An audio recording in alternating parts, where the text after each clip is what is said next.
به ونتوكل عليه ونعوذ بالله من شرور أنفسنا ومن سيئات أعمالنا من يهده الله فلا مضل له ومن يضلله فلا هادي له ونشهد أن لا إله إلا الله وحده لا شريك له ولا نظير له ولا وزير له ولا مشير له ولا معين له وصل على سيد الرسل وخاتم الأنبياء المبعوث إلى كافة للناس بشيرا ونذيرا وداعيا إلى الله بإذنه وسراجا منيرا. وقال الله تبارك وتعالى في كلامه المجيد وفرقانه الحميد: لقد من الله على المؤمنين إذ بعث فيهم رسولا. وقال في موضع آخر: ورفعنا لك ذكرك. وقال النبي صلى الله عليه وسلم: فضلت على الأنبياء بست: أوتيت جوامع الكلم ونصرت بالرعب وجعلت لي الأرض مساجدا وطهورا وأرسلت إلى الخلق كافة وختم بي النبيون. صدق الله مولانا العظيم وصدق رسوله النبي الكريم ونحن على ذلك لمن الشاهدين والشاكرين والحمد لله رب العالمين. بدلا ہوا تھا رنگ گلوں کا تیرے بغیر، بدلا ہوا تھا رنگ گلوں کا تیرے بغیر، ایک خاک سی اڑی ہوئی سارے چمن میں تھی. یہ پھول نہ ہوتا تو کلیوں کا تبسم بھی نہ ہوتا، یہ گل نہ ہوتے بلبل کا ترنم بھی نہ ہوتا، نبض ہستی میں یہ غنچے بھی پریشاں ہوتے، رخت بردوش میں سب دست و گریباں ہوتے، خیمہ افلاق میں پھر سے تشتت ہوتا، بزم توحید کے ناروں میں تردد ہوتا، نہ دشت و جبل توحید کے حدیثاں ہوتے، نہ مزین تیرے ذکر سے بیاباں ہوتے. حصول وحی میں موسیٰ طور پہ پہنچے، پر کیا عجب جو وحی تیرے حضور پہ پہنچے. تجھ سا نہیں پایا کوئی چشم فلک نے، ناز کیا تیری آمد پہ مالک نے ملک نے. میرے واجب الاحترام قابل صد احترام فتح جنگ ضلع اٹک کے غیور نوجوانوں اور دوستوں، آج کافی طویل عرصے کے بعد آپ حضرات کے اس شہر میں تقریر کی غرض سے حاضری کا اتفاق ہوا ہے. جیسا کہ جلسے کے عنوان سے ظاہر ہے کہ یہ جلسہ سیرت طیبہ صلی اللہ علیہ وسلم کے مقدس عنوان پر منعقد ہو رہا ہے، اور سپاہ صحابہ کے زیر اہتمام یہ پروگرام آپ کے سامنے انعقاد پذیر ہے. انشاءاللہ عنوان کے مطابق میں اپنی معروضات آپ کے سامنے رکھوں گا، اور جو لوگ میری تقاریر سنتے رہتے ہیں ان کو علم ہے کہ میں جلسے کے مقرر کردہ موضوع پر ہی اپنی گفتگو کرنا پسند کرتا ہوں، اور جو موضوع میرے ذمہ لگایا گیا ہے میں انشاءاللہ اسی موضوع پر اپنے خیالات کا اظہار کروں گا، اور اس موضوع کے روشنی میں سپاہ صحابہ کا موقف بھی آپ کے سامنے رکھوں گا. میرے بھائیوں، حضور سرور کائنات صلی اللہ علیہ وسلم کی سیرت ایک اتھاہ سمندر ہے. اس سمندر میں بڑے بڑے لوگوں نے غوطے لگائے. اس سمندر میں بڑے بڑے لوگوں نے غواصی کی ہے, لیکن کوئی شخص وہاں سے موتی نکالنے میں کامیاب نہیں ہو سکا. ایسا موتی کہ جس سے اس سمندر کی لمعانیت کا احاطہ کیا جا سکے. میرے بھائیوں,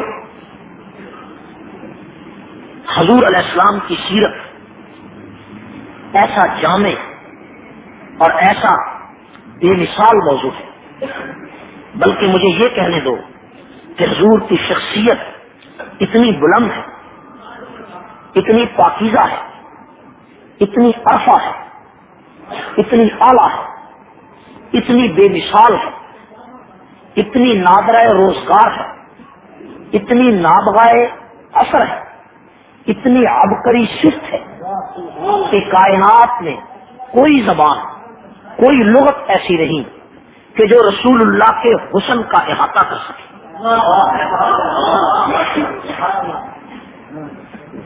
دنیا کے تمام الفاظ, خواہ اردو کے خواہ عربی کے, وہ رسول اللہ کے محاسن کے سامنے ہاتھ جوڑ کر کھڑے, وہ کملی والے کے سامنے دست بستہ کھڑے. دنیا میں جتنی لغات ہیں, جتنے معانی, جتنے افکار ہیں, جتنی رفتیں, وہ تاجدار رسالت کے حسن کے سامنے دست بستہ, عاجزی کے ساتھ, درماندگی کے ساتھ, فروتنی کے ساتھ, بے مائگی کے ساتھ ہاتھ باندھ کے کھڑے. اور کیا کہتے ہیں؟ یہ کہتے ہیں کہ بعد از خدا بزرگ تو ہی قصہ مت. آپ چاہتے ہیں کہ میں آپ کے سامنے سیرت رسول کا باب کھولوں؟ آپ کی توجہ ہے؟ اگر آپ توجہ فرمائیں تو میں بھی اپنا نام ان لوگوں میں لکھوا سکوں گا کہ جنہوں نے رسول اللہ کے محاسن کا احاطہ کرنے کے لیے کوشش کی ہے. کوشش کرنے والوں میں ہمارا بھی نام آئے. آنا چاہیے, آنا چاہیے یا نہیں چاہیے؟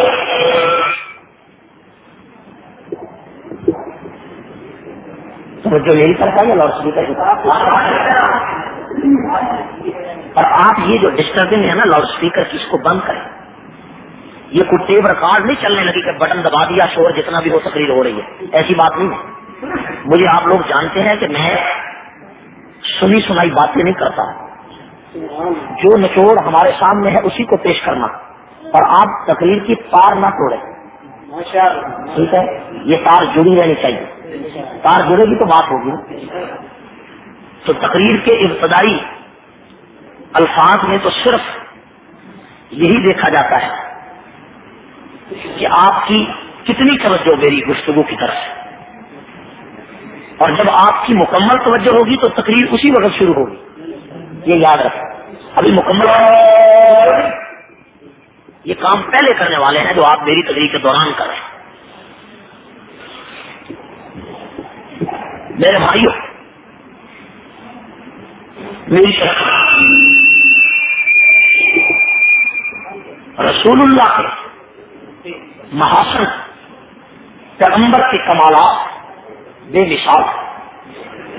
عربی کا ایک شاعر ہے جس نے حضور کی شان میں 40,000 اشعار لکھے. کتنے اشعار؟ ابن حجر اسقلانی نے کہا کہ یہ 40,000 اشعار رسول اللہ کا معجزہ. دنیا کا کوئی انسان ایسا نہیں جس کی منقبت میں 40,000 اشعار. پوری دنیا کوئی شخص ایسا کہ جس ایک انسان کی عظمت کے لیے 40,000 اشعار لکھے گئے. اور 40,000 اشعار لکھنے کے بعد اس نے جو آخری شعر لکھا وہ ایسا بے مثال ہے کہ 40,000 اشعار ایک طرف, آخری شعر ایک طرف. اور اس آخری شعر کا ترجمہ ایک شاعر نے کیا ہے، حفیظ فائد نے، اردو کا بڑا شاعر ہے، آپ نے سنا۔ 40,000 اشعار لکھنے کے بعد آخری شعر جو اس نے کہا اس کا ترجمہ بھی شاعر نے کیا ہے کہ تھکی ہے فکر رسا مدہ باقی ہے، تھکی ہے فکر رسا مدہ باقی ہے، اور قلم ہے آبلا پا مدہ باقی ہے، اور قلم ہے آبلا پا مدہ باقی ہے، تمام عمر لکھا مدہ باقی ہے، تمام عمر لکھا مدہ باقی ہے، اور ورق تمام ہوا مدہ باقی ہے۔ یہ نبی کی شان ہے، کہو یہ نبی کی، کسی نے کسی طرح شان بیان کی، کسی نے کسی طرح۔ مولانا مناظر حسن گیلانی نے کتاب لکھی النبی الخاتم، اس کتاب میں 450 عنوانات میں رسول اللہ کی شان، اور کتاب کے صفحے ہیں 150، صفحے کتنے ہیں اور عنوانات کتنے ہیں۔ عشاء کے بعد ایک دوست کو خط لکھنے لگے حضور کے بارے میں علیہ السلام، تو صبح تک کتاب تیار کی، اور اس کتاب کو شروع کیسے کیا؟ اس کتاب کو شروع اس لفظ سے کیا کہ یوں آنے کو تو سب آئے، یوں آنے کو تو، لیکن جو بھی آیا وہ جانے کے لیے آیا، لیکن مکے میں ایک ایسا آیا کہ وہ آنے کے لیے آیا، وہ آیا تو آتا چلا گیا، وہ بڑھا تو بڑھتا چلا گیا، وہ پھیلا تو پھیلتا چلا گیا، وہ چڑھا تو چڑھتا چلا گیا۔ یہ نبی کی شان ہے، اور یہ نبی کی، انہوں نے کتاب کے آخر میں انہوں نے بھی شعر لکھا، بڑی خوبصورت بات کہی کہ لاکھ ستارے ہر طرف، لاکھ ستارے ہر طرف، ظلمت شب جہاں جہاں۔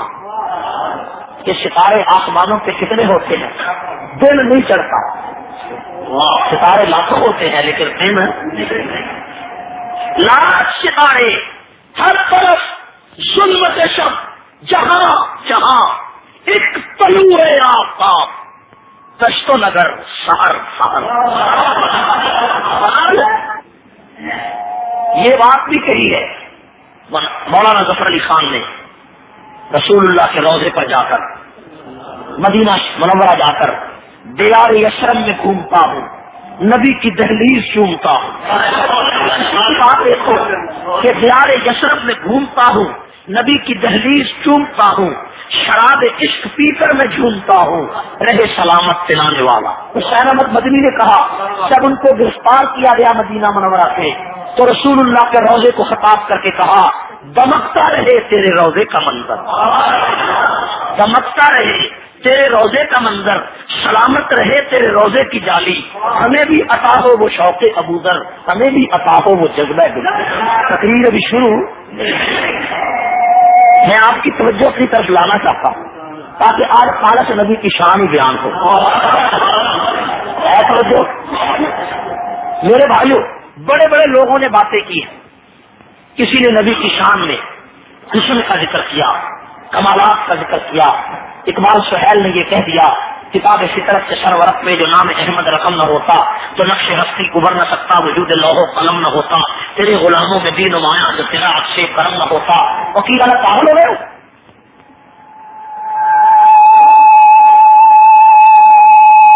کتاب فطرت کے سرورق میں جو نام احمد رقم نہ ہوتا تو نقش ہستی ابھر نہ سکتا، وجود لوح قلم نہ ہوتا، اور تیرے غلاموں میں بھی نمایاں جو تیرا عکس کرم نہ ہوتا۔ اس لفظ پہ غور تو کرو کہ تیرے غلاموں میں بھی نمایاں جو تیرا عکس کرم نہ ہوتا، تو بارگاہ ازل سے تیرا خطاب خیر الامم نہ ہوتا۔ تیرے غلاموں میں بھی نمایاں جو تیرا عکس کرم نہ ہوتا، تیرے غلاموں میں بھی نمایاں جو تیرا عکس کرم نہ ہوتا، تو بارگاہ ازل سے تیرا خطاب خیر الامم نہ ہوتا، نہ روح حق سے نقاب اٹھتا، نہ روح حق سے اللہ کے چہرے سے نقاب بھی نہ اٹھتا، نہ روح حق سے نقاب اٹھتا، نہ ظلمتوں کا حجاب اٹھتا، فروغ بخشے نگاہ عرفاں اگر چراغ حرم نہ ہوتا۔ یہ لفظ ایک بڑا قابل غور ہے، تیرے غلاموں میں بھی نمایاں جو تیرا عکس کرم نہ ہو. تو میری تقریر کا عنوان ہے تیرا عکس کرم. میری آج کی تقریر کا عنوان کیا ہے کہ تیرا عکس. تیرے غلاموں میں بھی نمایاں جو تیرا عکس کرم نہ ہوتا تو بارگاہ ازل سے تیرا خطاب خیر الامم نہ ہوتا. تو رسول اللہ کا عکس کرم، پیغمبر کا عکس کرم ہر صحابی میں ہے. نبی کا عکس کرم ہر صحابی میں ہے. اس کو آسان لفظوں میں یوں کہیے کہ جس کی نسبت رسول سے ہے اس میں رسول کی روشنی ہے. جس کی نسبت رسول سے ہے اس میں رسول اللہ کی روشنی ہے. میرے بھائیوں اسی کو دیکھو کہ تیرے غلاموں میں بھی نمایاں جو تیرا عکس کرم نہ ہوتا. عکس کرم کا کیا مانا؟ عکس کرم کا عکس صرف کرم کا نہیں، تو سچا، تو سچائی کا پاسدار، تو صداقت کا مہر منیر ہے. یہ جو صداقت کا مہر منیر ہونا ہے اس کو میں جسم کی غلاموں میں بھی نمایا جو تیرا عکس کرم نہ ہوتا. عکس کرم کا یہی مانا ہے کہ تو سچا ہے، تو سچا ہے کیونکہ جس نے تجھے بھیجا ہے وہ سب سے سچا ہے. کمن اصدق من اللہ قیلا، اللہ سے زیادہ سچا کوئی نہیں. تو جب اللہ سے زیادہ سچا کوئی نہیں تو جس اللہ نے تجھے بھیجا ہے تو انسانوں میں سب سے سچا ہے، اور انسانوں میں سب سے سچا تو ہے. تو تو سچائیوں کا کاروبار ہے، تو سچائیوں کا مہر منیر ہے. اسی لیے تیرے دشمنوں نے کہا تھا کہ مار جدنا کا اللہ صدقہ، کہ اے پیغمبر تیری رائے سے اختلاف ہو سکتا ہے، تیری صداقت والی چادر پہ داغ نہیں ہو سکتا ہے. تو یہ جو صفت تھی سچائی والی، یہ جو صفت تھی صداقت والی، یہ جو صفت تھی پیغمبر علیہ السلام کی صداقت والی، اس صفت کو جسمانی شکل میں دیکھنا ہے تو صدیق اکبر کو دیکھو، پیغمبر عادل تھا، پیغمبر عدالت کا مہر منیر تھا. اس عدالت کو جسم کی شکل میں دیکھنا ہے. فاروق اعظم کو دیکھو، نبی شرافت والا ہے، شرافت کو جسم کی شکل میں دیکھنا ہے. عثمان غنی کو دیکھو، نبی شجاع مند ہے اور شجاعت کو جسم کی شکل میں دیکھنا ہے. علی المرتضیٰ کو دیکھو، پیغمبر فقر و فاقر کا مہر منیر ہے. اس فقر کو، اس فقیری کو، اس پیغمبر علیہ السلام کی درویشی کو جسم کی شکل میں دیکھنا ہے. ابو ذر غفاری کو دیکھ لو، اور پیغمبر مفسر قرآن ہے تو مفسر قرآن ہونے کو جسم کی شکل میں دیکھنا ہے. عبداللہ بن عباس کو دیکھو، اور راستوں کو نبی چاہنے والا ہے. اس صحبت کو اگر جسم کی شکل میں دیکھنا ہے ابو ذر غفاری کو دیکھ لو، اور پیغمبر استقامت کا پہاڑ ہے. اس استقامت کے پہاڑ کو جسم کی شکل میں دیکھنا ہے تو عائشہ کے تالے بلال کو دیکھنا.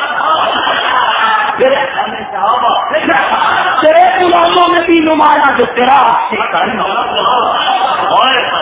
تیرے غلاموں میں بھی نمایاں جو تیرا عکس کرم نہ ہوتا تو بارگاہ ازل سے تیرا خطاب خیر الامم نہ ہوتا. تیرے غلاموں میں بھی نمایاں جو تیرا عکس کرم نہ ہوتا تو بارگاہ ازل سے تیرا خطاب خیر الامم نہ ہوتا. عکس کرم کس کو کہا گیا؟ لبینہ کی چمڑی ادھیڑ دی گئی، یہ عکس کرم ہے. زلزلہ کی چمڑی ادھیڑ دی گئی، یہ عکس کرم ہے. سنیرہ کی آنکھیں نکال دی گئی، یہ عکس کرم ہے. کس کا عکس کرم ہے کہ رسول اللہ کے گلے میں رسیاں ڈال کر طاعت سے گھسیٹا گیا. پیغمبر استقامت کا پہاڑ بنا رہا، اور استقامت کا پہاڑ جب نبی بنا تو زمینہ بھی بنی، جب نبی بنا تو نبینا بھی بنی، جب نبی بنا تو بلال بھی بنا، جب نبی بنا تو سلمان بھی بنا. تو یہ صفت استقامت والی غلاموں میں آئی، اور آزاد لوگوں میں آئی، تاجروں میں آئی، حبشے کے بلال میں آئی، فارس کے سلمان میں آئی، صلاح کے خانت میں آئی، ابن عوف میں آئی، صحابہ میں آئی، 1,44,000 غلاموں میں آئی. یہ استقامت کی سبب جب سب میں مل کر جمع ہو گئی تو پھر مجھے کہنا پڑا کہ تیرے غلاموں میں بھی نمایاں تو تیرا عکس کرم نہ ہوتا. میرے بھائیوں، رسول اللہ غار سے تشریف لائے، غار سے آئے، گھر میں آئے، غار سے آئے تو سیدھے گھر آئے، خدیجہ الکبریٰ کے پاس آئے. اور یہ بھی یاد رکھو کہ خدیجہ وہ عورت ہے جس نے محمد کو رسول بننے کے بعد سب سے پہلے دیکھا. خدیجہ کے پاس وہ آنکھ ہے جس آنکھ نے محمد کو رسول بننے کے بعد سب سے پہلے دیکھا. خدیجہ کے پاس وہ کان ہے جس کان نے قرآن کا لفظ سب سے پہلے سنا. یہ خدیجہ ہے، کہو یہ کیا ہے؟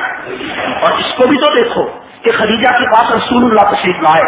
حضور فرمائے گمی لونی مجھے چادر اوڑا دو، مجھے چادر پیغمبر کا جسم کانپ رہا تھا، کیوں کہ وحی اتر چکی تھی، اقرا بسم ربک الذی خلق رسول اللہ پڑھ چکے تھے، اللہ کے قرآن کی حیبت پیغمبر کے چہرے سے نمایاں تھی، پیغمبر کب پڑھ رہے تھے۔ تو خدیجۃ الکبریٰ کو دیکھو کہ خدیجۃ الکبریٰ کہہ رہی میری تصویر تو کریں، میں نے پہلے بھی کہا ہے یہاں کسی کو بولنے کی اور آپس میں گفتگو کی اجازت، اگر میری بات آپ کو سمجھ میں آ رہی ہے تو ایسا کار نہیں توڑو، ٹھیک ہے؟ دیکھیں خدیجۃ الکبریٰ رضی اللہ تعالیٰ نے اپنے پیغمبر کو، اپنے شوہر کو دیکھا تو پریشان ہو گئی، تو خدیجۃ الکبریٰ نے دیکھا کہ رسول اللہ کام کرے تو خدیجہ ایک لفظ کہا، کیا علماء جانتے ہیں، میں لفظ سناتا ہوں آپ کو۔ خدیجہ نے فرمایا اے محمد صلی اللہ علیہ وسلم انک لتصل الرحم انک لتصل الرحم وتحمل الكل وتقرئ الضيف وتكسب المعدوم، اے محمد تو کیوں کر رہا ہے، تجھے کچھ نہیں ہوگا، کیوں نہیں ہوگا؟ اس لیے کہ انک لتصل الرحم، تو لوگوں سے رحم کرتا، تو رشتے داروں سے رحم کرتا، اور تو مہمان نواز، تو عورتوں کے اور لوگوں کی گٹریاں اٹھاتا ہے، وہ اٹھاتا، تو لوگوں کے کام آتا ہے۔ یہ لفظ ہے میرے بھائیوں، ان لفظوں پہ غور کرو۔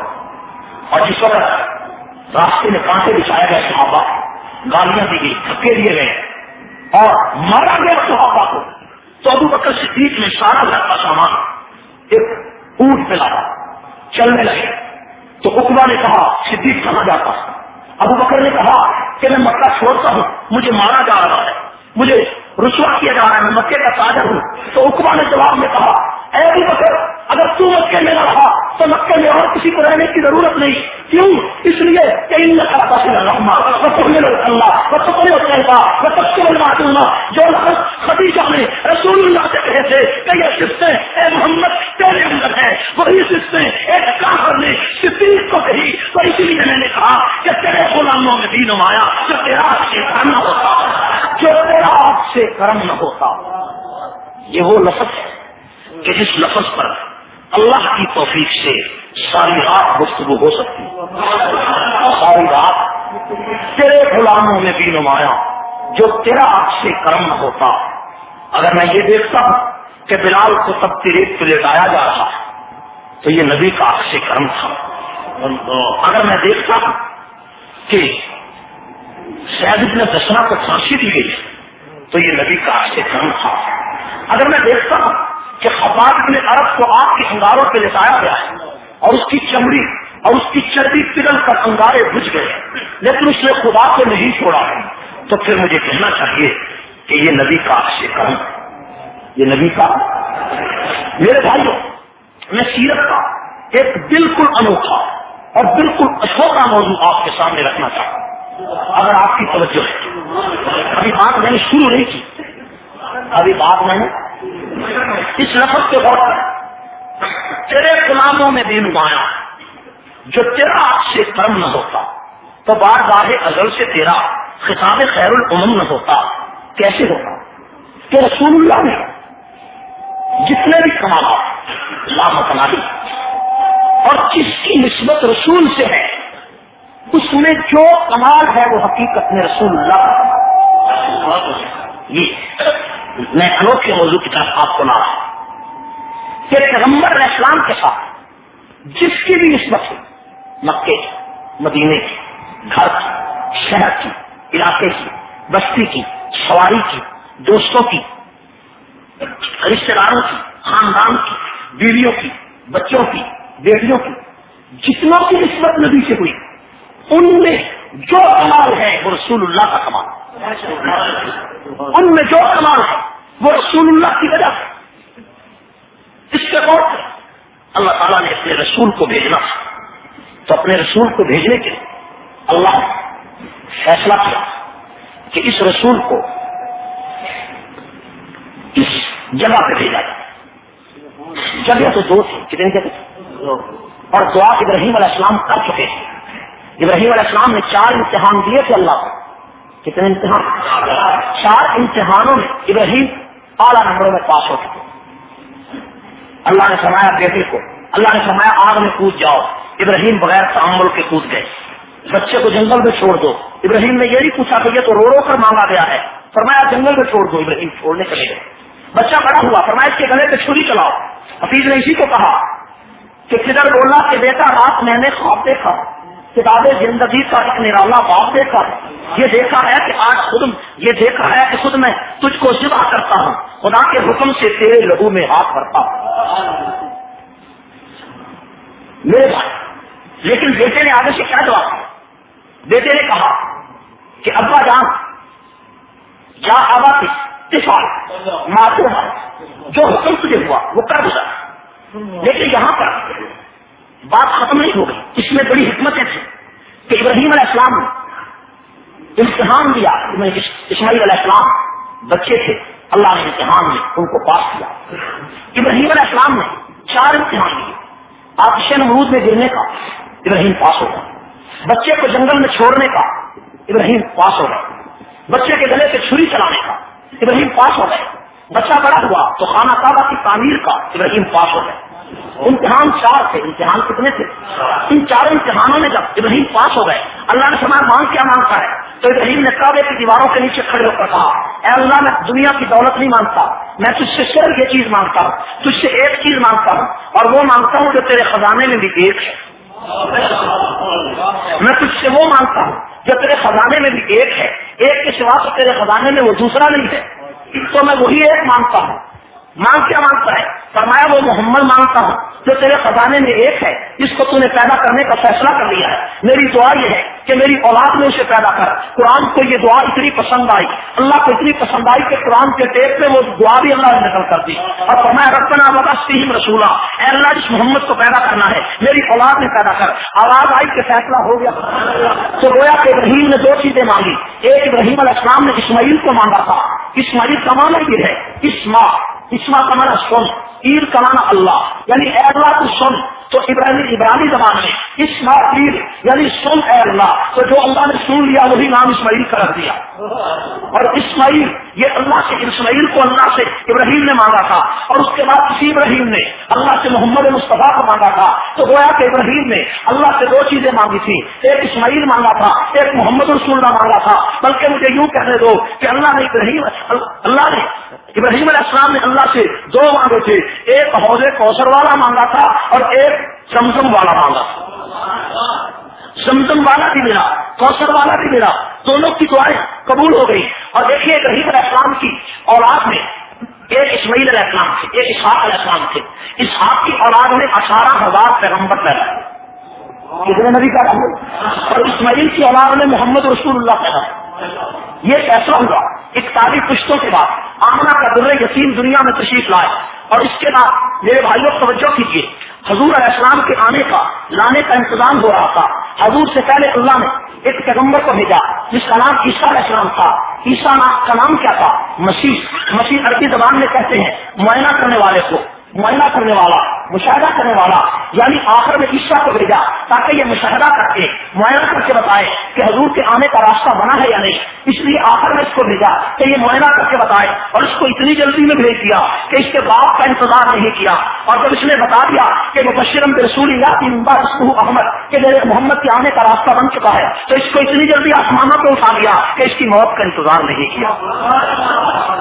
یہ وہ گہری بات ہے جو شاید آپ اس کو پیٹ نہ کر سکے, سمجھ نہ سکے. اس لیے میں اس کی تفصیل میں نہیں جاتا. میں کہنا یہ چاہتا ہوں کہ حضور کے آنے کا راستہ بن رہا تھا, راستہ بنا. فیصلہ یہ ہوا کہ رسول اللہ کو جس جگہ پر بھیجنا ہے اس کا فیصلہ بھی عرش پہ ہوا. اور فیصلہ یہ ہوا کہ دنیا میں علاقے 2 ہیں, ایک عرب ہے ایک عجم ہے. عرب اور عجم میں فرق دیکھو کہ عرب کا معنی کیا ہے, عجم کا معنی کیا ہے. عجم کا معنی ہے گونگا, عرب کا معنی ہے فصیح و بلیغ. چونکہ نبی فصیح و بلیغ تھا اس لیے اس کو گونگوں کی جگہ پہ نہیں بھیجا, اس کو فصیح و بلیغ جگہ پہ بھیجا. تو اس کا نام عرب ہے یعنی فصاحت و بلاغت والا. کیونکہ نبی افصح العرب خطیب تھا اس لیے اس کے لیے جگہ بھی وہ منتخب کی گئی جو پہلے سے فصیح و بلیغ تھی. میرے بھائیوں، جس چیز کی نسبت نبی کے ساتھ ہے اس میں پیغمبر کی شان چمک رہی ہے، اس پہ غور کریں، اس میں نبی کا عکس نظر آ رہا ہے، اس میں پیغمبر کا کمال نظر آ رہا ہے، اس میں رسول اللہ کا حسن نظر آ رہا ہے، پیغمبر کا جمال نظر آ رہا ہے۔ دیکھیے دو جگہ تھی، ایک عرب ہے ایک عجم ہے۔ عرب اور عجم میں اللہ نے عرب میں بھیجنے کا نبی کو فیصلہ کیا، اور عرب میں علاقے اور بھی بڑے تھے، کس علاقے میں محمد مصطفیٰ کو بھیجا جائے، اس علاقے میں جس علاقے کا نام ہے مکہ۔ کیوں؟ اس لیے کہ مکہ عربی زبان میں بکہ کو کہتے ہیں۔ قرآن نے کہا نبی بھی بکہ کا مبارکن، کہ یہ بکہ وہ جگہ ہے جس کا معنی ہے درمیانی جگہ، یعنی مکہ وہ جگہ ہے، بکہ وہ جگہ ہے جو پوری کائنات میں درمیان میں ہے۔ کیونکہ محمد مصطفیٰ ساری کائنات کے لیے تھے، اس لیے ان کو درمیان میں بھیجنے کا فیصلہ کیا گیا، تاکہ مشرق و مغرب شمال جنوب میں اس سورج کی کرنیں برابر روشن ہو، اس شام کی لمحالیت برابر روشن ہو، تو محمد مصطفیٰ کو درمیانی جگہ میں بھیجنے کا فیصلہ کیا۔ اب دیکھو عرب کا انتخاب بھی ہوا، مکے کا انتخاب بھی ہوا۔ مکے میں قبیلے اور بھی بڑے تھے، اسماعیل علیہ السلام کی اولاد میں 44 قبیلے مکے میں آباد تھے۔ کون سا قبیلہ؟ مکے میں بنو ثقیف کا قبیلہ تھا، بنو نذیر کا قبیلہ تھا، بنو خزرج کے قبیلے تھے، بکر بن وائل کا قبیلہ تھا، اور بھی بڑی بستیاں تھی۔ ان سارے قبیلوں میں اللہ نے اپنے پیغمبر کے لیے وہ قبیلہ منتخب کیا جس کا نام قریش تھا۔ کیوں؟ قریش فرش سے ہے، کرش اس جگہ کو کہتے ہیں جو کرش وہ جگہ جو کبھی حرکت نہ کر سکے، جو کبھی تحرک پیدا نہ کر سکے، کیونکہ محمد مصطفیٰ ایسے مستقل مزاج سے کہ جن میں کوئی تحرک نہ تھا، اس لیے ان کے لیے قبیلہ وہ چنا جو پہلے سے مستقل مزاج تھا، اور وہ چنا جو پہلے سے مستحکم تھا۔ اور قریش میں شاخیں اور بھی بڑی تھی، اس شاخ سے رسول اللہ کو بھیجنے کا فیصلہ کیا۔ اس شاخ کا نام بنو ہاشم تھا۔ ہاشم کس کا نام ہے؟ علماء کہتے ہیں کہ حضور کے فرام پر دادا کا نام تھا، لیکن میں آج ان کو بتانا چاہتا ہوں کہ ہاشم عربی زبان میں کسی ایک متعین آدمی کا نام نہیں ہوتا، وہ تو صفت ہے۔ ہاشم عربی میں اس آدمی کو کہا جاتا ہے کہ جو تو گویا کہ ابراہیم نے دو چیزیں مانگی، ایک ابراہیم علیہ السلام نے اسماعیل کو مانگا تھا۔ اسماعیل کا معنی ہے اسما کا معنی سن، عید کا معنی اللہ، یعنی اے اللہ تو سن۔ تو عبرانی زبان میں اسماعیل یعنی سن اے اللہ، تو جو اللہ نے سن لیا وہی نام اسماعیل کا رکھ دیا۔ اور اسماعیل یہ اللہ سے، اسماعیل کو اللہ سے ابراہیم نے مانگا تھا، اور اس کے بعد اسی ابراہیم نے اللہ سے محمد مصطفیٰ کو مانگا تھا۔ تو گویا کہ ابراہیم نے اللہ سے دو چیزیں مانگی تھی، ایک اسماعیل مانگا تھا، ایک محمد رسول اللہ مانگا تھا۔ بلکہ ان کے یوں کہنے دو کہ اللہ نے ابراہیم علیہ السلام نے اللہ سے دو مانگے تھے، ایک حوض کوثر والا مانگا تھا اور ایک زمزم والا مانگا۔ زمزم والا بھی ملا، کوثر والا بھی ملا، دونوں کی دعائیں قبول ہو گئی۔ اور دیکھیے ابراہیم علیہ السلام کی اولاد میں ایک اسماعیل علیہ السلام تھے، ایک اسحاق علیہ السلام تھے۔ اسحاق کی اولاد میں 18,000 پیغمبر پیدا ہوئے، کتنے نبی پیدا ہوئے؟ اور اسماعیل کی اولاد میں محمد رسول اللہ پیدا ہوئے۔ یہ فیصلہ ہوا 41 پشتوں کے بعد آمنہ کا در یتیم دنیا میں تشریف لائے، اور اس کے بعد میرے بھائیوں توجہ کیجیے، حضور علیہ السلام کے لانے کا انتظام ہو رہا تھا۔ حضور سے پہلے اللہ نے ایک پیغمبر کو بھیجا جس کا نام عیسیٰ علیہ السلام تھا۔ عیسیٰ کا نام کیا تھا؟ مسیح عربی زبان میں کہتے ہیں معائنہ کرنے والے کو، معائنہ کرنے والا، مشاہدہ کرنے والا، یعنی آخر میں عیسیٰ کو بھیجا تاکہ یہ مشاہدہ کر کے معائنہ کر کے بتائے کہ حضور کے آنے کا راستہ بنا ہے یا نہیں۔ اس لیے آخر میں اس کو بھیجا کہ یہ معائنہ کر کے بتائے، اور اس کو اتنی جلدی میں بھیج دیا کہ اس کے باپ کا انتظار نہیں کیا۔ اور جب اس نے بتا دیا کہ مبشرا برسول اللہ کی اسمہ احمد کہ محمد کے آنے کا راستہ بن چکا ہے، تو اس کو اتنی جلدی آسمانوں کو اٹھا لیا کہ اس کی موت کا انتظار نہیں کیا۔ یہ وہ غیبی بات ہے جو شاید آپ اس کو پیش نہ کر سکے، سمجھ نہ سکے، اس لیے میں اس کی تفصیل میں نہیں جاتا۔ میں کہنا یہ چاہتا ہوں کہ حضور کے آنے کا راستہ بن رہا تھا، راستہ بنا، فیصلہ یہ ہوا کہ رسول اللہ کو جس جگہ پر بھیجنا ہے اس کا فیصلہ بھی عرب سے ہوا، اور فیصلہ یہ ہوا کہ دنیا میں علاقے دو ہیں، ایک عرب ہے ایک عجم ہے۔ عرب اور عجم میں فرق دیکھو کہ عرب کا معنی کیا ہے، عجم کا معنی کیا ہے۔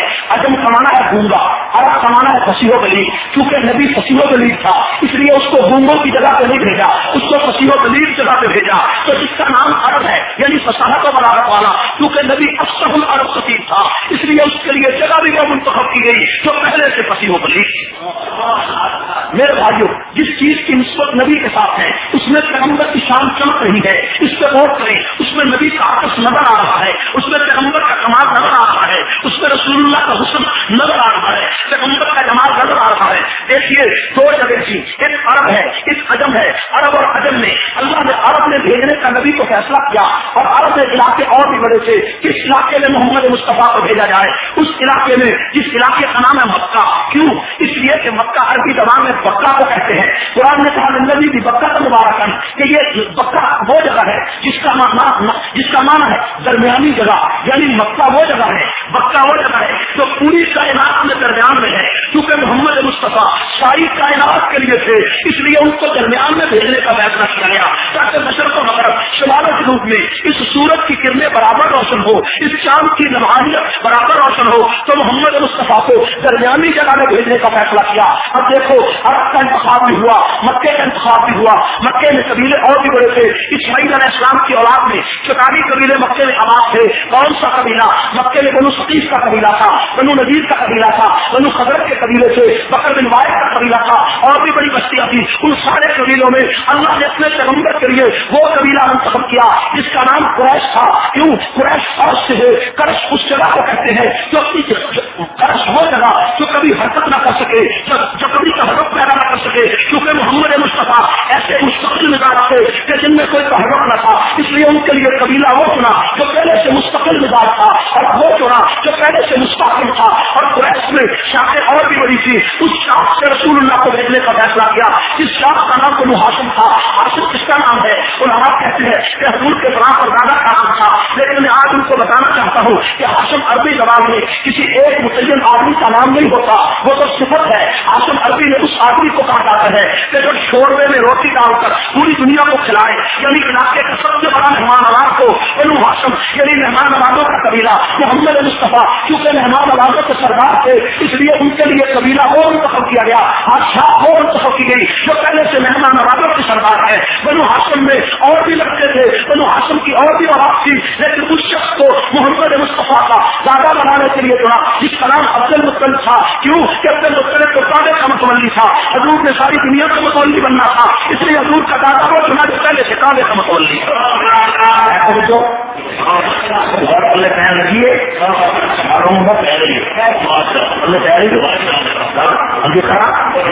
سمجھ آئے گی؟ تھوڑی بول دے چندہ نہیں منگا لگا کہتے ہیں جی ہم بات آگے بڑھاتے. عبد المطلب کو کیوں چنا کہ وہ کعبے کا متولی تھا، رسول اللہ پوری دنیا کے متولی تھے، اس لیے دادا وہ بنایا جو پہلے سے کعبے کا متولی تھا. تو عبد المطلب کے تو 12 بیٹے تھے، 12 بیٹوں میں کس بیٹے کو نبی کا وارث بنایا جائے؟ یہ فیصلہ بھی عرش پہ ہوا، یہ فیصلہ بھی کہ اس کے لیے کس کو نبی کا وارث بنایا جائے. کیونکہ حضور علیہ السلام چچا کتنے بھی ان کے ناموں پہ غور کرو، مانے پہ غور کرو. عبد المطلب کے ایک بیٹے کا نام عبد العزیٰ ہے. عبد العزیٰ وہ ہے جس کو ابو لہب کہتے ہیں. ایک بیٹے کا نام عبد المناف ہے جس کو ابو طالب کہتے ہیں. ایک بیٹے کا نام عبد الشمس ہے، ایک کا نام عبد الحارث ہے، ایک کا نام عبد البدر ہے، ایک کا نام عبد الناس ہے، اور ایک کا نام نوفل ہے، ایک کا نام حمزہ ہے، ایک کا نام عباس ہے، ایک کا نام عبداللہ ہے. اب پورے ناموں پہ غور کر. عبد العزیٰ کا معنی بدھ کا بندہ، عبد البدر کا معنی بدھ کا بندہ، عبد المناف کا معنی بدھ کا بندہ، عبد الناس کا معنی بدھ کا بندہ، عبد الشمس کا معنی سورج کا بندہ، عبد الحارث کا معنی کھیتی کا بندہ، نوفل کا معنی سخت جگہ، اور حمزہ کا معنی لمبی جگہ، عباس کا معنی پتھریلی جگہ. اور اس کے مقابلے میں ایک لفظ عبداللہ ہے، عبداللہ کا معنی اللہ کا بندہ. تو خدا اپنے اگر پیغمبر کو بدھ کے بندے کے گھر میں بھیج دیتا، کھیتی کے بندے کے گھر میں بھیج دیتا، سورج کے بندے کے گھر میں بھیج دیتا. آج دنیا یہ کہتی کہ وہ محمد بتوں کو کیسے مٹا سکتا ہے؟ وہ تو خود بدھ کے بندے کے گھر میں آیا، وہ تو پہلے سورج کے بندے کے گھر میں آیا، وہ تو کھیتی کے بندے کے گھر میں آیا. تو خدا نے اپنے محمد کو اس کے گھر میں بھیجا جس کا نام ہی عبداللہ تھا، یعنی اللہ کا بندہ، تاکہ خدا دنیا کو بتایا کہ میرا جو سب سے بڑا بندہ ہے وہ میرے ہی بندے کے گھر میں آ سکتا ہے. یہ میرے نبی کی شان ہے، اور یہ میرے نبی کی اور یہ میرے پیغمبر کی وجہ سے وارث کا انتخاب ہوا. اور وارث کے انتخاب کے بعد اب رسول اللہ کی والدہ کا انتخاب ہوتا ہے. توجہ کیجیے، جب رسول اللہ کے لیے جگہ کا انتخاب ہو رہا ہے، بستی کا انتخاب ہو رہا ہے، شہر کا انتخاب ہو رہا ہے، علاقے کا انتخاب ہو رہا ہے، تو میں آگے بڑھ کر کہتا ہوں کہ رسول اللہ کے لیے والدہ کا انتخاب ہوتا ہے. والدہ سے پہلے قبیلے کا انتخاب ہوتا ہے. اور مدینہ منورہ سے چند میلوں کے فاصلے پر ایک بستی ہے جس کا نام ہے